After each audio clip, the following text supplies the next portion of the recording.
The Minnesota Wild have traded forward Jason Zucker to the Pittsburgh Penguins for Alex Galchenyuk, a first-round pick that can be deferred if Pittsburgh misses playoffs this year, and Calen Addison.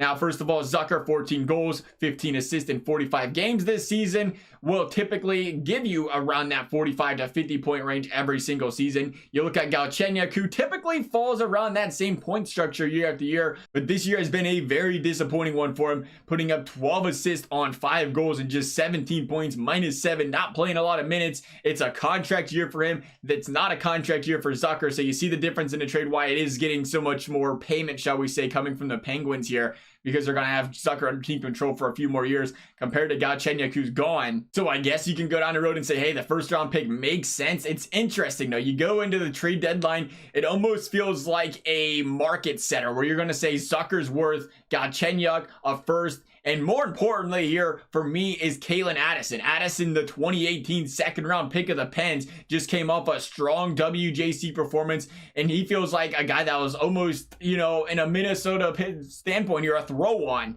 as in he's free, risk-free, with a lot of potential to be a very good player in this league. From a Pittsburgh standpoint, it could be a deep throw, because from Pittsburgh, they're looking at it, they're saying, I want to win right now. We have Crosby, we have Malkin. How long is that window going to be open for these guys? We'll do whatever we can to keep this team in a win now phase. And you see them bring a guy like Zucker around, who not only is going to bring you some points, but he's a lot better from a defensive standpoint, can be a top 6 guy for these Penguins as well. So it's certainly a big improvement there. But is the price paid worth it for the Penguins? To them, yes.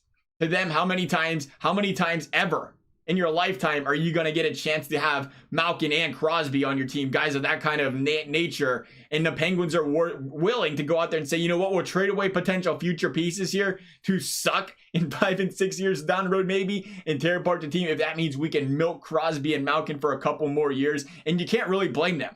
A team as dominant as the Penguins, worry about that down the road. As long as they're winning the way they are, why not continue to be aggressive? You have to respect the Penguins for that, as much as it does feel like a slight overpay to me, which is a good reason for Minnesota to make this trade here. They got to bolster up that future. They got Galchenyuk for now. They can see if he can come over to Minnesota. That change of scenery might help him out. Maybe, has a strong second half here. Maybe they consider signing him to an extension.